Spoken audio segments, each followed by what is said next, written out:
तमाम तरह की ब्लेसिंग के कारक गुरु हो रहे हैं अस्त।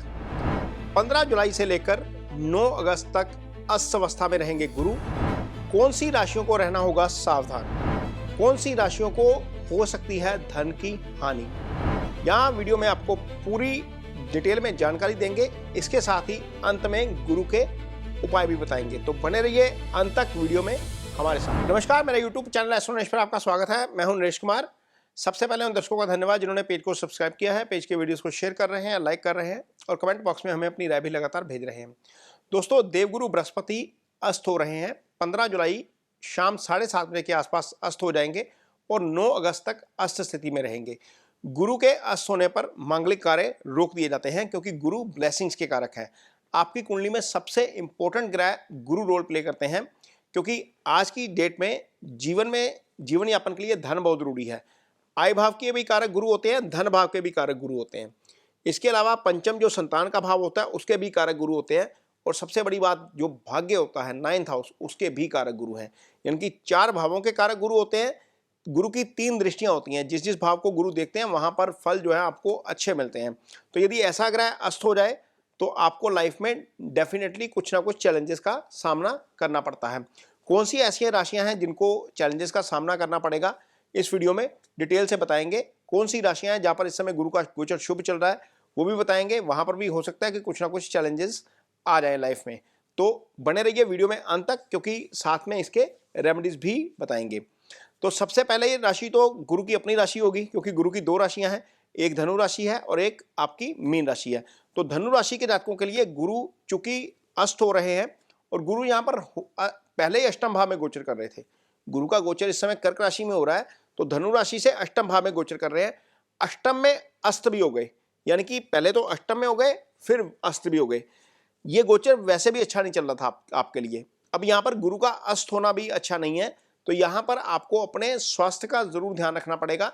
चूंकि गुरु अष्टम में है तो अष्टम से संबंधित फल आपके थोड़े से कमजोर हो जाएंगे और आपको अपनी सीक्रेसी, ये अष्टम भाव सीक्रेसी का भाव होता है, आपको अपनी सीक्रेसी का ध्यान रखना पड़ेगा। अब आज की डेट में सीक्रेसी क्या है, आपके तमाम तरह के सोशल मीडिया के पासवर्ड या फिर आपके तमाम तरह के फाइनेंशियल पासवर्ड, इनका थोड़ा सा ध्यान रखिए। इस अवधि के दौरान यहाँ पर आपको लॉस होता हुआ नजर आ सकता है, इसका इसलिए आपको ध्यान रखना है। ओवरऑल भी आपको जो है वो ध्यान रखना पड़ेगा क्योंकि आपकी राशि के लिए गुरु सिर्फ राशि के स्वामी नहीं है, आपके 4th हाउस के भी स्वामी है। मदर की हेल्थ को भी लेकर कंसर्न हो सकते हैं क्योंकि उस भाव का स्वामी भी अस्त हो गया है। आप यदि कोई प्रॉपर्टी से संबंधित काम कर रहे हैं वहां पर भी आपको थोड़ा सा ध्यान से काम करना पड़ेगा क्योंकि इस अवधि में पहली बात तो कोई शुभ कार्य करना नहीं चाहिए। यदि आप कर भी रहे हैं तो वहां पर आपको थोड़ा सा ध्यान जरूर रखना पड़ेगा। डॉक्यूमेंटेशन वगैरह आप जरूर इसकी जांच करिएगा। मीन राशि जिसके जो है वो गुरु स्वामी है, गुरु का अस्त होना मीन राशि के जातकों के लिए भी अच्छा नहीं है क्योंकि मीन राशि के लिए इस समय शुभ गोचर चल रहा है। शुभ गोचर माने तो ये 5वें भाव में गोचर कर रहे हैं मीन राशि के जातकों के लिए। यहां पर आकर गुरु अस्त हो गए हैं। गुरु यहां पर बैठे हैं तो आय भाव को देख रहे हैं, आय से संबंधित इशू आपके क्रिएट हो सकते हैं। इसके अलावा क्योंकि गुरु की जो दूसरी राशि है, जो मूल त्रिकोण राशि है, जो धनु है, वो दशम में पड़ी है, ये आपके कारोबार को प्रभावित कर सकते हैं। कामकाज के फ्रंट के ऊपर यदि आप नौकरी करते हैं तो कार्यस्थल पर आपको चैलेंजेस का सामना करना पड़ सकता है। यदि आपका कारोबार है तो वहां पर आपको कुछ ना कुछ अड़चन होती हुई नजर आ सकती है। तो ये 2 राशियां तो ऐसी हैं जिनके लिए कारोबार और आय के लिहाज से चीजें अच्छी नहीं है। चूंकि पंचम में अस्त हो रहे हैं तो पंचम संतान का भाव होता है, बुद्धि विवेक का भाव होता है। कोई डिसीजन मेकिंग आपने करनी है तो यहाँ पर एक सेकेंड ओपिनियन जरूर लीजिए किसी ऐसे व्यक्ति की जो उस फील्ड में आपसे थोड़ा सा माहिर है या आपसे थोड़ा सा उसका जो है वो नॉलेज उसकी ज़्यादा है। तो ये डिसीजन मेकिंग एक महीने का समय है, लगभग 1 महीने से भी कम का समय है, 9 अगस्त तक का है। तो यहाँ पर थोड़ा सा संभल कर चलने की जरूरत पड़ेगी इन 2 राशियों को क्योंकि यहाँ पर जो है वो गुरु आपके लिए राशि के स्वामी हैं। बाकी जहाँ पर जो धनु राशि है और ये जो मीन राशि है, यदि हम कुंभ राशि को पकड़ेंगे तो कुंभ राशि के जातकों के लिए एक आय स्थान का स्वामी हो जाता है, एक धन स्थान का स्वामी हो जाता है। यानी कि गुरु की दोनों राशियां आय और धन भाव में आती हैं कुंभ राशि के जातकों के लिए। तो कुंभ राशि के जातकों के लिए भी यहाँ पर सावधानी की जरूरत है। कुंभ राशि के जातकों के लिए भी गुरु का गोचर वैसे भी अच्छा नहीं चल रहा क्योंकि ये 6ठे भाव में गोचर कर रहे हैं। तो 6ठे में गोचर कर रहे हैं, ऑलरेडी वीक है, वहां पर अस्त भी हो गए तो आय भाव और धन भाव से संबंधित समस्या आ सकती है। मनी के फ्लो में आपको डिस्टर्बेंस देखने को मिल सकती है। धन से संबंधित चीजें जो है वो थोड़ी सी डिस्टर्ब हो सकती हैं। आपका खर्चा ज़्यादा बढ़ सकता है, जिससे आपका धन थोड़ा सा कम होता हुआ नजर आएगा। तो यहाँ पर एंड में खैर गुरु की रेमेडीज भी बताएंगे। गुरु छठे भाव में गोचर कर रहे हैं, अस्त हो गए हैं, तो अनावश्यक विवाद में भी मत पड़िए, किसी भी विवाद में मत पड़िए जहाँ पर आप ये चीज़ें आपके लिए अच्छी नहीं है। अपनी सेहत का ज़रूर ध्यान रखिए, ये आपके लिए जो है वो थोड़ा सा सलाह है एस्ट्रोलॉजी के लिहाज से।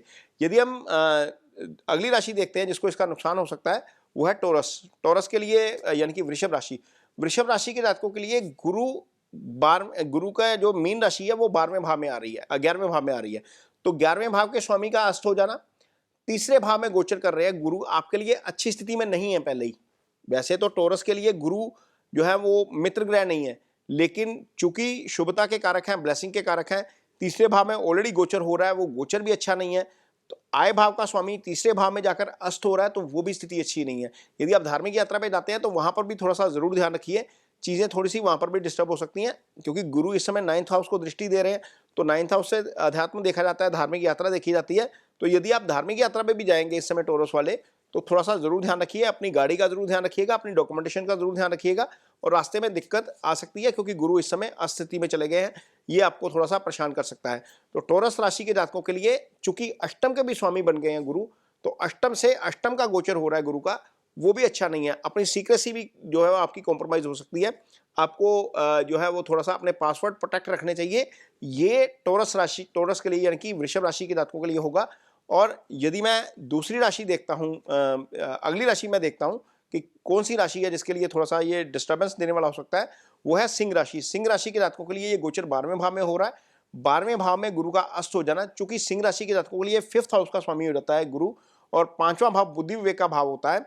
यहाँ पर आपके लिए ये अच्छा नहीं है। सिंह राशि के जातकों के लिए पंचमेश है, ये पंचम के स्वामी का अस्त हो जाना अपने भाव से अष्टम में जाकर, ये स्थिति अच्छी नहीं है। आपके खर्चे यहाँ पर बढ़ा सकते हैं। यदि आपको कोई फॉरेन से कोई काम जुड़ा हुआ है तो वहां पर आपको डिस्टर्बेंस हो सकती है।